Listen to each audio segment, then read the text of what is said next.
লালমনিরহাটের কালীগঞ্জ উপজেলায় ট্রেনে কাটা পড়ে আয়ুব আলী ৬০ বছর বয়সী এক বৃদ্ধের মৃত্যু হয়েছে। রোববার সকালে লালমনিরহাট বুড়িমারি রেল রুটে উপজেলার চলবলা ইউনিয়নের সুগানডেগি রেলগেট এলাকায় এ দুর্ঘটনা ঘটে। নিহত আয়ুব আলী ওই এলাকার মনির উদ্দিনের ছেলে। স্থানীয় সূত্রে জানা যায়, মানসিক ভারসাম্যহীন আয়ুব আলী সকালে ঘুম থেকে উঠে বাড়ির পাশে রেল লাইনে গিয়ে শুয়ে পড়েন। এ সময় বুড়িমারি থেকে ছেড়ে আসা লালমনিরহাটগামী একটি ট্রেনে কাটা পড়ে ঘটনাস্থলেই তার মৃত্যু হয়। পরে স্থানীয়রা মরদেহ বাড়িতে নিয়ে যান। লালমনিরহাট রেলওয়ে থানার ভারপ্রাপ্ত কর্মকর্তা ওসি প্রদীপ কুমার সরকার জানান, খবর পেয়ে ঘটনাস্থলে পুলিশ পাঠানো হয়েছে। কতটুকু জায়গা শেষ হয়ে গেছে? এরকম শেষ হয়ে গেছে মনে হয় প্রায় 30 হাত হবে।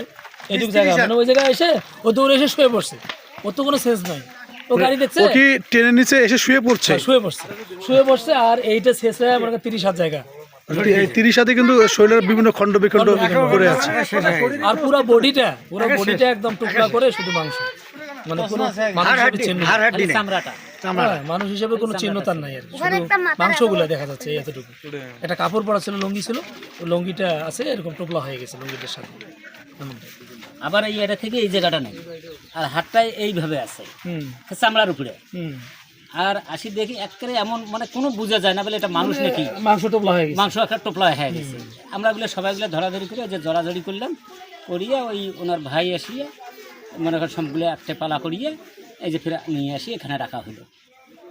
ওনার নাম আয়ুব আলী। হ্যাঁ, উনি স্বাভাবিকভাবে মানসিকভাবে ভারসাম্যহীন আর কি, অনেক দিন থেকেই অসুস্থ। তো ইদানিং চিকিৎসা অনেক করা হচ্ছে, কিন্তু চিকিৎসা তেমন ফল পাওয়া যায় না।